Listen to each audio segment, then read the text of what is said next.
En fait, c'était très, très symbolique puisqu'on lançait, je dirais, le process, on va dire, et de financement et d'organisation de l'ensemble du processus des travaux. Donc il y avait une double présence aujourd'hui. Tous les membres du conseil d'administration de l'Olympique Lyonnais qui venaient se rendre compte véritablement sur place de ce qu'est le chantier, de ce que sera le projet. Tout le monde veut venir à côté, quoi. Donc évidemment, c'est pour ça qu'on a bien fait de voir un peu grand au départ, parce que ça donne du sens à tout le reste. C'est pour ça qu'il n'y a pas un jour, on n'a pas une demande de nouvelles implantations, y compris de sièges sociaux d'entreprises qui travaillent sur le site. Et puis on avait invité nos banquiers, c'est-à-dire les gens avec lesquels on travaille tous les jours sur le financement de nos activités, pour leur donner envie de regarder ce qui sera le dossier de financement. Attention d'aller au match. Il y a plus des caméras. Oui, exactement. Vous avez noté.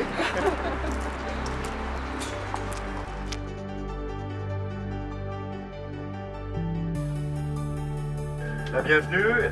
On va vous prendre en main Patrick Iliou et Gilbert Georgy de manière à faire en sorte de vous expliquer ce que nous allons faire. On va faire un petit tour et Robert, notre chauffeur, va nous emmener donc directement au stade avec un trajet qui a été calibré pour vous permettre de tout voir. Donc ça avait vocation d'une part à démontrer la réalité du projet déjà, puisque les travaux ont débuté côté infrastructure et côté accessibilité. Ça servait aussi de démontrer que c'est tout près. L'ensemble des gens qui étaient avec nous aujourd'hui se sont rendus compte qu'en 10 minutes en car, on pouvait revenir du stade et être à Gerland. Donc c'est des signes, mais c'est Lyon, c'est véritablement la communauté urbaine, donc la proximité. Le contournement de Pusignan sera en fait utilisé par nos navettes bus. Donc vous allez voir à droite et à gauche des trous, des sondages pour la fouille archéologique. Donc là, l'État aussi a lancé le projet d'aménagement de l'échangeur. L'ancien maire Pierre Crédoz a quitté son poste après avoir signé le permis de construire. Donc Jérôme Sturla, le nouveau maire de Lessines. Bienvenue chez vous. Ça va? Ça va bien. Voilà, donc salut Patrick. Jérôme, bon, on va pas faire les présentations, on se verra tout à l'heure. Bonjour, ça va? Jérôme Sturla. Donc les 45 hectares, on y est. Donc le permis de construire est là, les rues suivies, et tout ce que vous verrez dans quelques mois, le centre d'entraînement sera en face de vous.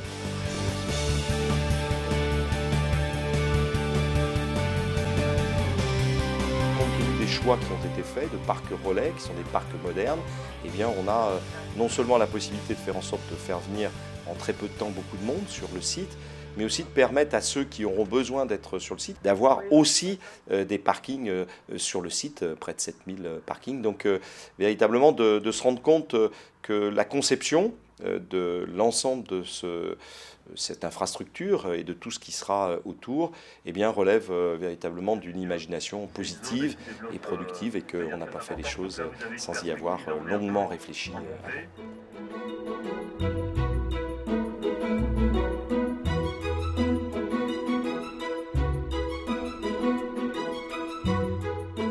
C'est toujours impressionnant de voir un petit peu la réalité. Le projet passer du papier à la réalité. Le stade se trouvera à gauche, donc vous voyez donc sur la gauche. C'est symbolique, je pense que c'est l'arrivée de l'équipe qui va bâtir le stade. Le but c'est d'aller se positionner à un moment donné au milieu du terrain, et certains ont dit on est pratiquement au milieu du rond central. Donc là on voit visuellement la perspective entre le centre d'entraînement, le stade, les hôtels du projet, la dimension qui paraît colossale du projet. Et la visite en bus? Le bus n'est pas désagréable. En fait, la majorité de nos supporters viennent de l'Est de Lyon quand on fait un peu l'étude géomarketing par rapport à nos abonnés. On ne s'imaginait pas un terrassement aussi gigantesque. Donc on est dans la rue principale. Une localisation qui reste somme toute assez accessible. C'est très fluide contrairement à ce que certains ont prétendu, mais je pense qu'aujourd'hui, maintenant que les choses avancent, beaucoup de convictions sont en train de tomber.